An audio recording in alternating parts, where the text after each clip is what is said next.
গর্ভবতী মহিলারা সবসময় একটা কোশ্চেনের সম্মুখীন হন যে তাদের ডেট অফ ডেলিভারিটা কবে। তো আজ আমরা এই ডেট অফ ডেলিভারি নিয়ে কথা বলবো। টেকনিক্যাল ভাষায় এই ডেট অফ ডেলিভারিকে ইডিডি বলা হয়। ইডিডি কি? ইডিডি হলো এস্টিমেটেড ডেট অফ ডেলিভারি। আচ্ছা, তাহলে প্রথম কোশ্চেন আসে যে এই ইডিডিটা কিভাবে ক্যালকুলেট করা হয়। তো এই ইডিডি ক্যালকুলেট করা হয় LMP plus 9 months and 7 days। মানে আমার শেষবার যখন পিরিয়ড হয়েছে তার ফার্স্ট ডেটা কবে, ফার্স্ট ডেট এলএমপি এটা, এই ডেট থেকে আমার 9 months and 7 days ক্যালকুলেট করলে আমার চলে আসবে ইডিডি। তাহলে ধরা যাক 1st January কারোর লাস্ট পিরিয়ডের ডেট, তাহলে 1st January থেকে 1st October হলো 9 months প্লাস 7 days, মানে 8th October ডাক্তারবাবু তাকে ইডিডি দেবেন। এবার প্রশ্ন আসতেই পারে যে এই ইডিডিটাই কি ফাইনাল ডেট অফ ডেলিভারি? না, এই ইডিডিটা ফাইনাল ডেট অফ ডেলিভারি নয়।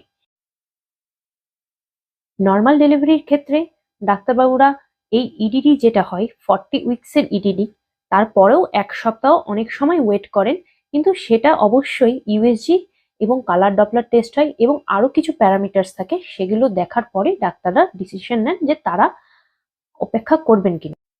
এবার আরেকটি কোশ্চেন আসতে পারে যে আমরা যখন ইউএসজি করাতে যাই তো আমরা দেখি ইউএসজি তে একটা ডেট অফ ডেলিভারি মেনশন আছে অ্যাজ পার ইউএসজি, আর একটা হচ্ছে অ্যাজ পার এলএমপি আমার ইডিডি কত, তাহলে আমরা কোনটাকে সঠিক ধরব?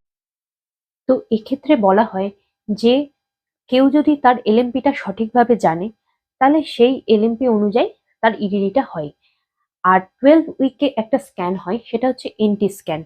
সেই এনটি স্ক্যানে অ্যাজ পার ইউএসজি যে ডেটটা এসছে এবং এলএমপি অনুযায়ী যে ডেটটা এসছে সেটা যদি এক হয়, মোটামুটি এক হয়, একদিন অন্তর বা দুদিনের ডিফারেন্স হয়, তাহলে কিন্তু এলএমপিটাকেই সঠিক ধরা হয়।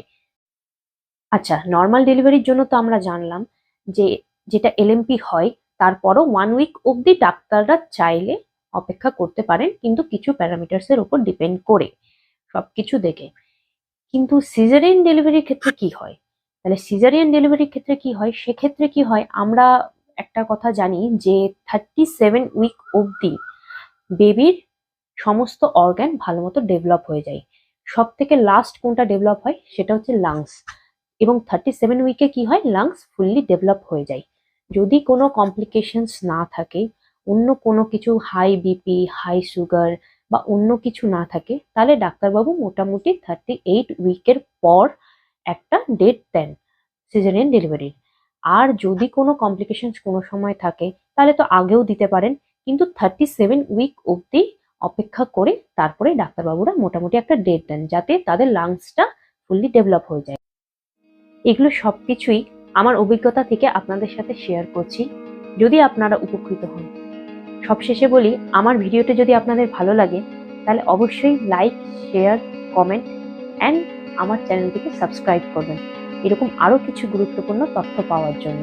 ধন্যবাদ।